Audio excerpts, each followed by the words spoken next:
This is Stadium to Boardroom. Listen in as top athletes tell their stories on how they developed into successful entrepreneurs and business leaders. They reveal their own aha moment of transformation from the stadium to the boardroom. Hello, America. I'm Robert Reese. I'm Lynn Green. And welcome to Stadium to Boardroom.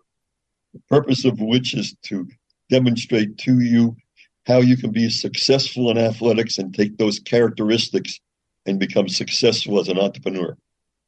And we're here today with Rick Barry. How are you, Rick? If I was any better, I'd be making a comeback in the NBA. Well, there you are.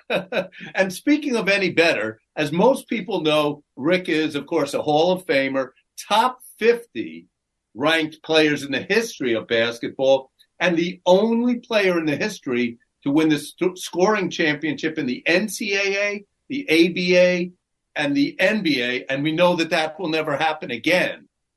Let's start off and talk about what was it about your athletic career that made you believe you could succeed in business?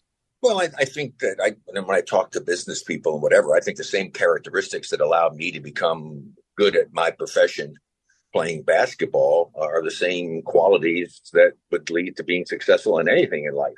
The biggest thing about it is first of all, you have to learn about what it is you're trying to do, whether it's in music, whether it's in acting, whether it's in sports, whatever it may be. Being an attorney, you have to get the fundamental principles and concept of what it is you're trying to learn, because that's the foundation that you build on. And you can't build a tall foundation on a tall building on a small foundation. It's going to topple over. You don't know. I mean, the biggest buildings in the world have huge foundations. And so if you want to fully maximize the God-given talent that you have and the knowledge that you were able to gather over years, you learn that fundamentals, you put that foundation down, then you build on them, and you will be able to maximize your potential. There are tons of guys in the NBA right now that are there because they're incredible athletes. And they're good enough to play in the NBA and make millions of dollars, but they'll never be as good as they should be because they don't understand the fundamental principles and concepts of how the game should be played, and therefore they'll never reach their full potential.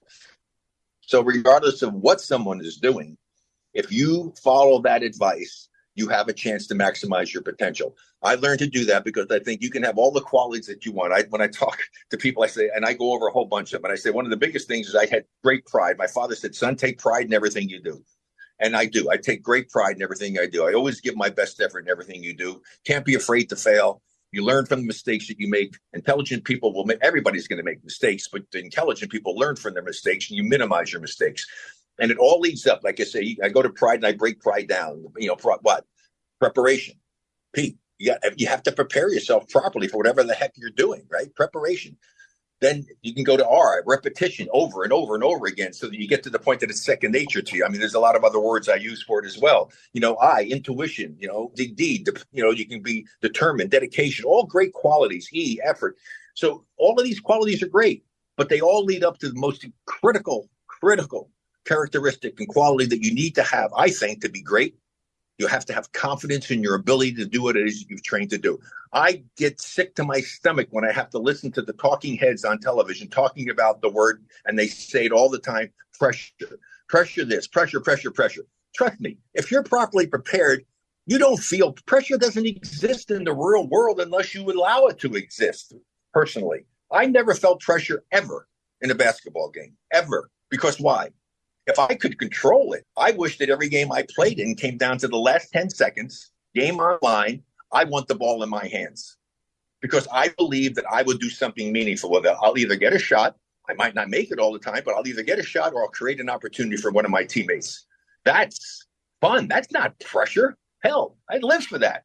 And so I go nuts when I hear this thing. And just think of how many times you heard the word pressure when you watch a sporting event. Oh, the pressure's really on. But no, there's pressure not on there. There's pressure's on if you don't have confidence in yourself. And if that's the case, you'll probably choke like a dog because pressure can get to you. So anyway, the fact that I prepared myself that way for basketball, I apply it to everything that I do. I try to learn as much as I can. I had a chance to do some acting. I studied acting after I had retired. I studied acting.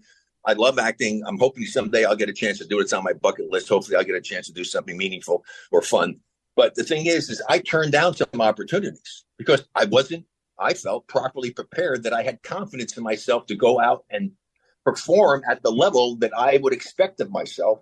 And I'm not going to go out and make a fool of myself, as so many other athletes have done in the past, and go out and try to become actors, and they're not really qualified to do it. They're not prepared properly. So, and that's the secret to everything in life. Prepare yourself properly, get confidence in your ability to do what you're trained to do, and then the rest of it's a piece of cake. You can almost take that motto and then go into business and say, hey, I don't want to just be a spokesman for this company, and I don't want to just be there because people want to sit with me and get autographs. You're actually in so many different businesses, Rick, that do you actually, before you accept one of these types of jobs or one of these types of ownership, is it something that you have to have a passion for, hunting, golf, or et cetera, or do you have to have a passion for the health industry? Does passion come into play, or is there another reason why you've gotten involved in so many different businesses? Well, there's a lot of reasons you might get involved, but you want to have a passion, because if you have a passion for it, it means something to you. I tell people you always have to have a passion. When I gave up playing basketball, people ask me, do you miss it? And I say, no. And they look strangely at me. I said, I don't miss it because I don't think about it. Why in the hell would I want to walk around thinking about the fact that I'll never be able to play a sport that I love so much and had such a passion for, and never be able to play it at that level again? Passion is a critical element to it. Now, the other thing is I'm not going to go do something for somebody if they're offering me money. I mean, obviously, I didn't make millions of dollars. They forgot 3 zeros on my contract. I figured that's what happened. I got 15,000, not 15 million. And now it's not even 15 million. It's $50-60 million a year, which is beyond my comprehension. To think that a Steph Curry can play one game. Think of this, one game in an NBA season, and make more money than I made for the best season I had pay-wise for the entire freaking season. One game.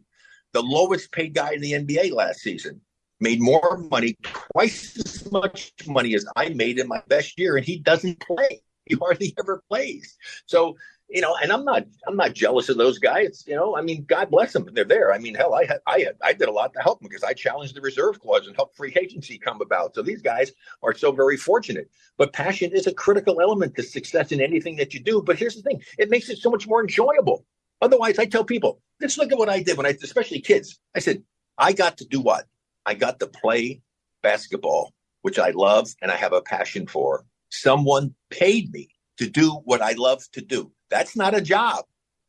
Don't be someone who gets up in the morning and says, man, I got to go to work today. So I tell kids, if you get nothing else out of what I tell you here today, find something you love and have a passion for and learn as much about it as you can. Put the biggest foundation you can down there. And if you're God blessed with natural abilities and talent, you're going to go ahead and maximize your full potential. And then you will have a great life, because you are going to make enough money to support yourself and your family, if you have one, doing what you love to do. In my businesses, okay, I keep on coming across people that say, well, wait a second, when you're an old timer, okay, everybody has to have a work-life balance now. And I never had a work-life balance as I was working my way up either in sports or in the business world. That doesn't come into play, does it? The most important thing is you enjoy what you're doing, and therefore that's not really work. Does that make any sense? No, of course. If you're doing what you love to do, that's not work. I mean, you look forward to it. I mean, and the thing about me is, I say, I'm not going to take somebody's money to do something. First of all, I have to believe in their product or their service. Is it something that I really believe in, that I would utilize myself, that I feel comfortable? I have all kinds of things being brought to me. People think because I played in the NBA that I got, millions and millions of dollars, which I don't. And I still work very hard. I mean, well, not work. I mean, I do things that I love to do. So it's really not work. I love what I'm doing. I'm very selective as to what I do. And I would never bring something to someone else if I didn't feel that it's something I would do if I had the money to do it. I mean, I've got an opportunity now for a water deal that's so freaking good, it's ridiculous. And I'm just sick that I don't have the money to do it. And I'm trying to find some people to get involved in it because I know what the potential of it is. I look for things that, really make some sense. I mean, I'm spokesperson for a company called Biogenesis, and they have a product that's all natural. I thank God every day that, I was introduced to this, and Mark Schenkel, who's the guy who owns the company, this is a natural element that I don't have to take Celebrex for my knee. I had 4 knee operations. I got an arthritic knee. I can play pickleball. I can do all the things I want to do if I just don't do it. it's like having a new leg. I mean, it's like a whole new life because of this great product. And so I believe in stuff like that. And I'm involved with other companies. A company had, Aloe MD, which has a product called Ultimate Repair X, and then Medicaleaf, another one in the cannabinoid world that are just doing wonders that I use every single day because I would not be involved with something that I don't feel is good enough for me. I think the best way in the world to make money is to find something that you love, have a passion for, that actually benefits other people, that you're going to bring something to them, whether it's a service or a product that can help improve their life and enjoy themselves more. Boy, what a great way to make a living. That really sums that up. We're about to take a commercial break.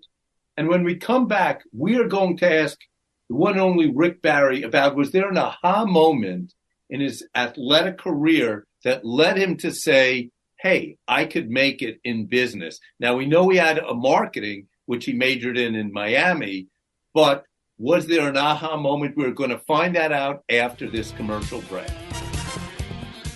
Hi, I'm Robert Reese. We're at Len Green with Rick Barry. We are on the Stadium to Boardroom show. And so Rick is iconic, but he is one of the few athletes who really made it in business as well. The question is, was there an aha moment in your athletic career that made you think, hey, I could make it in business as well? Well, I always thought I could make it in anything I put my mind to. So it wasn't just business, it was anything. If I decided, here's the deal, that it's just so funny to me. If I had done something and I didn't get into marketing and doing something, whatever I did, I was going to try to be the best that I could possibly be at that job. So I never doubted ever that I would not be successful in anything I put my mind to. That's why, because I had confidence in myself, my athletic training and the way that I approach my athletic training and the way that I approach life, I never, ever doubted that I could be successful. If I decided I really wanted to be and do something, I would never be horrible at it. Well, I could be horrible if it was something sports, like I would be a terrible surfer because I'm not great at that with the body balance, and being tall is not a great thing. But I guarantee you that I've never done anything in my life where I didn't feel that I could be successful. Wow. Even in life. I mean, I was married and I've been married, a few times. I have a lot of kids and stuff. I spent 5 years to wear down my current wife. I had a lot of baggage. I was a 2-time loser. I had a bunch of kids. I was older than she was. Man, I had a lot to overcome. But because it's the same way with my training, I mean, I was freaking relentless and I wore her down. And, it's like one of the best things that ever happened to me in my life. And she brought another son, into the world that I've had so much joy with, my son Canyon. And, the other kids were awesome and great as well. And it all came from the fact that I had that drive, that determination, that dedication. But what if you're in an impossible situation? How do you have the drive then and know that you're going to succeed when everything is against you? That must have happened. Well, I wasn't supposed to be able to make it in the NBA. I mean, the owner of the Knicks didn't draft me. He took Bill Bradley instead. And he didn't draft me because he said I was too skinny and flaky. I said, well, he may be right, but I can play. And I never forgot that. I mean, so, I was supposed to not make it. Earl Lloyd, a big scout for everything, said, they're going to eat Barry up. He'll eat him alive. He's not tough enough. I mean, so I had that happen all the time. Here's what I say. Don't anybody ever tell me what I can and can't do. You don't know me. You don't know who I am. You don't know what I'm made of. I do. So you're never going to get me to the point where I'm going to say, oh, I can't do that. Well, hell no, I'm going to prove you wrong. In fact, that's even more incentive. That's adding fuel to the fire that already burns inside of me. Len? Again, I'm involved in 30 or 40 companies, okay, but I have a big company and I have many people that I empower to be in charge of running it day to day. I've never seen an athlete yet who can be involved in 6 or 7 different companies and then say to themselves, gee, if I had the money, I would take BVS and make it. And I still want to play pickleball and I still want to enjoy, and I have a family. How do you juggle? There's got to be a key to juggling all those things. Well, it's not something that I have to spend hours every day to do. I mean, so you can have multiple things. I mean, people say, well, what are you doing? I say, I'm a professional door opener. Okay? I have a lot of things brought to me. People bring things to me. What do you think? Blah, blah, blah. And I try to put, first of all, I look at, is this something that I would do if I had the money to do it myself? And if that's the case, I'm not calling anybody, right? I'm not opening any door. I mean, my door was open. I'm taking it if I can do it. Right. But unfortunately, I mean, I never made multi-millions of dollars when I played. I mean, the most money I made was $500,000. It's a lot of money, but it's nothing in today's world. Okay. So I try to bring that to people. I'm fortunate enough to meet a lot of very successful people. And so I try to bring things to other people who have the funds to do it or are involved in that particular area of business or whatever it may be, and hope that they'll see what I see is the potential of this. And sometimes it works, sometimes it doesn't. What I get really most tired of, to be honest, is that you have people who talk about doing things. Let's do this, let's do that. There are talkers and there are doers. You can take the talkers, please. I don't want anything to do with the talkers. Give me the doers. Because if you're asking me to do something, I'm going to do what I say I'm going to do or what is required of me to do. And I have to hope and rely that the other people will do the same thing. And unfortunately, in life, that doesn't always work out that way. A lot of people talk a lot of BS, and they don't really do what they should do. But I also believe that everything in life happens for a reason. And I tell people, I said, look, if something happens and it makes you sad, cry and get over it because it's already done. Why do you wallow in self-pity, feeling sorry for yourself about something that already happened, that's not going to change? You have your life ahead of you. Don't ruin your life by wallowing in self-pity and feeling sorry for yourself. Pick yourself up off the damn ground and get going again. So here's a question. If there was one word that sums up Rick Barry, everything you've done, we've heard a lot about it here, what would that one word be? Could be a phrase as well. A man of my word. We had Mike Rapoli on, who started Vitamin Water and Body Armor. And he said the only way to succeed in the water business is to be a salesman first and work your way through so you really know the industry. Okay? What makes you think you could just start something in a specialty water area if you haven't had that kind of experience? Well, I wouldn't. I would surround myself with people who have that experience. I mean, I follow Dirty Harry, Clint Eastwood, one of the greatest lines ever. A man has to know his limitations. Don't go ahead and think that you have the answers to everything. You don't. Okay. You asked me about basketball. Great. I mean, fine. This is the same way when I was coaching. I had Clifford Ray, my old teammate, great, one of the greatest big man coaches in the history of the NBA. And he worked with me when I was coaching in the minor leagues. And he told me I was the only coach that ever let him do what he wanted to do. And I said, what are you talking about? He says, yeah, they tell me what I had to do. I said, why the hell would I tell you how to coach big men? I'm not a big man. You're a great big man. You did a great job. You knew the game inside out. But I joked with Clifford. I said, but Clifford, don't you dare work with him on his shooting form because Clifford wasn't a good shooter. I said, I don't want you talking to him about shooting. You can do everything else except shooting. And so I think that's the approach that you have to take for it. Rick, I want to interrupt you on that because you talked about teaching what you know. So I think more than anyone else could teach people how to shoot a free throw. Now, you cut and drove to the basket. We're great at that. But, I happen to be a Knicks fan. We got Mitchell Robinson, great player. Shoots line drive free throws. There are so many great players. Why aren't you the guy teaching all these people how to shoot the free throws? I don't understand why people won't do it, because they say you look silly. What? How do I look silly? I make my shots. I make 90-something%. I made 94.7% my last season playing. I shot over 94% my last 2 years. I got better. I was a better free throw shooter at the end of my career. I was never satisfied with what I did. I always strive to get better. And it's the only part of the game you could be selfish and help your team. It's mind-numbing to me that more players won't try this. And it's mind-numbing to me that as an owner and as a coach, and you have this guy, he's your employee. Don't you have the right to tell your employee how he's supposed to do his job? Isn't he getting paid for that? And they tell him, I'm not going to do that. What? What do you mean you're not going to do that? Okay. The coaches said to guys, no, I'm not going to shoot that way. Why? I mean, he's the boss. Tell him, no, this is the way you're going to do it. I'm paying you millions of dollars. You got to get better. You're hurting us. You got to get better. And they don't have the nerve to go ahead and demand that these players try something to help make them better. I mean, think about that. What other business in the world that you know of can an employee tell his boss he's not going to do what the boss wants him to do and still have his job? And there you have it on that inspirational note. Len Green and I have been speaking with the one and only Rick Barry, and here's 2 messages for all of you. Number 1, don't be a talker. Be a doer. And number 2, pressure doesn't exist unless you allow it to. It's the first time I heard it from the great Rick Barry. Terrific having you on the Stadium Boardroom Show.